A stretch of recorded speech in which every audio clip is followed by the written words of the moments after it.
આમ તો એવું કહેવાય છે કે ગુજરાતમાં દારૂબંધી છે, પણ તેમ છતાં પણ ગુજરાતની ગલીઓમાં ક્યાંક ને ક્યાંક દારૂ મળી રહેતું હોય છે। પણ હવે ક્યાંક એક એવું નિવેદન સામે આવ્યું છે ચોટીલાના ધારાસભ્યનું, એના ઉપરથી સાફ પણ એવું કહી શકાય છે કે આ ધારાસભ્ય છે જે યુવાધન છે, આપણી આગામી પેઢી છે, એને દારૂના રસ્તે લઈ જતા હોય એવું લાગી રહ્યું છે। શું છે સમગ્ર વિષય, તેમનું આ નિવેદન કયું છે તેના વિશે જ વાત કરીશું આજના વિડીયોમાં। નમસ્કાર, હું હંસિની અને તમે જોઈ રહ્યા છો નિર્ભય ન્યૂઝ। ગુજરાતમાં ફક્ત ને ફક્ત ખાલી નામની જ દારૂબંધી છે। આપણે અત્યાર સુધી જોતા આવ્યા છે કે અનેક એવા દારૂના કૌભાંડો પકડાય છે, અનેક એવા લોકો દારૂ પીને પકડાતા હોય છે, તેમ છતાં પણ પરિસ્થિતિ ગુજરાતમાં જેસે તે વૈસેની જ છે। અને હવે ક્યાંક કદાચ એવું પણ લાગી રહ્યું છે કે ધારાસભ્ય છે એ લોકો પણ હવે આવી જ વાતને વધારે ને વધારે વેગ આપતા હોય એવું લાગી રહ્યું છે। હું વાત કરી રહી છું ચોટીલાના ધારાસભ્ય શ્યામજી ચૌહાણનું। એક નિવેદન સામે આવ્યું છે। તેઓ મૂળી તાલુકાના ગઢડા ગામે ધાર્મિક પ્રસંગે આવેલા હતા અને એ જ સમયે ચોટીલાના ધારાસભ્યએ જાહેરમાં એક વિવાદાસ્પદ નિવેદન આપ્યું છે। અફીણના બંધાણીઓને સંગઠિત બની સરકારની સામે મોરચો માંડવાની તેમના દ્વારા વાત કરવામાં આવી છે। ખાસ કરીને જો શબ્દથી વાત કરી કે તેમનું નિવેદન શું હતું, તો તેમનું કહેવું એવું હતું કે 500 જેટલા બંધાણીઓ ભેગા થઈ જાય અને કહે કે એક પણ સુરેન્દ્રનગરમાં ધારાસભ્યની સીટ જીતવા નહીં દઈએ તો સરકાર અફીણ માટે લાયસન્સની વ્યવસ્થા કરી આપે। આવું તે પોતે બોલી રહ્યા છે। એટલે કે ખાસ કરીને આના ઉપરથી અનેક એવા સવાલો ઉભા થઈ રહ્યા છે કે શું ગાંધીના ગુજરાતમાં યુવાધનને નશા તરફ ધકેલવાનું ધારાસભ્યનો પ્રયત્ન કરી રહ્યા છે?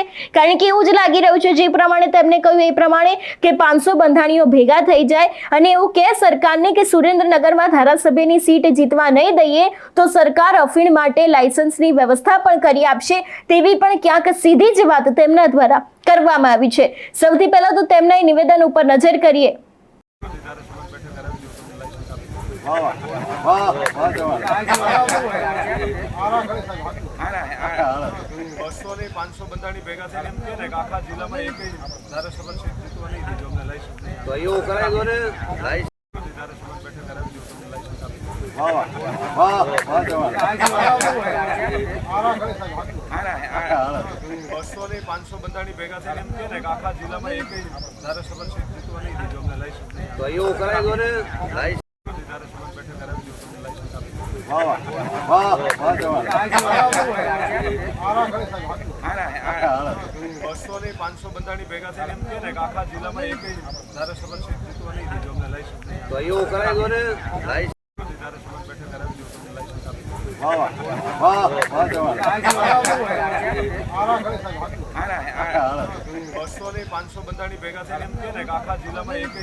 એટલે ખાસ કરીને અહીં ધારાસભ્યને પણ કહેવાનું કે જે પ્રમાણે તમે બંધાણીઓની વાત કરી રહ્યા છો, જે પ્રમાણે તમારું નિવેદન સામે આવ્યું છે કે દરેક બંધાણીઓ એક થાય અને સરકારની સામે મોરચો માંડે તો કદાચ લાયસન્સની વ્યવસ્થા થઈ જાય, એટલા માટે જ કહેવાય છે કે હવે આ ગાંધીનું ગુજરાત રહ્યું નથી।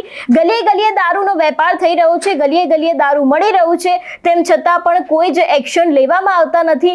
અનેક સવાલોની વચ્ચે અત્યારે હાલ ધારાસભ્યનું આજે નિવેદન સામે આવ્યું છે, ચોટીલાના ધારાસભ્ય છે એ પણ અત્યારે હાલ ક્યાંક ચર્ચાનું કારણ બન્યા છે। કારણ કે આના ઉપરથી સાફ પણ એવું લાગી રહ્યું છે કે યુવાધનને સીધો જ પ્રેરિત કરવાનો એ પ્રયત્ન કરવામાં આવી રહ્યો છે કે જો તમે બધા ભેગા થઈને સરકારની સામે મોરચો માંડશો તો કદાચ તમારા લાયસન્સની વ્યવસ્થા પણ થઈ જાય ને આવું જ એક નિવેદન છે જે અત્યારે હાલ તેમનું સોશિયલ મીડિયામાં ચર્ચાનું કારણ બન્યું છે।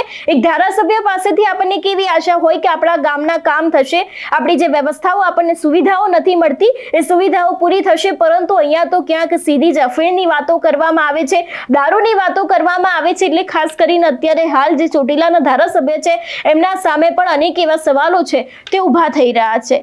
તમારું શું માનવું છે આ વિષયને લઈને અમને કમેન્ટ કરીને ચોક્કસથી જણાવજો। તેની સાથે જ અમારી ચેનલ નિર્ભય ન્યૂઝને લાઇક, શેર અને સબસ્ક્રાઇબ કરવાનું ભૂલશો નહીં। નમસ્કાર।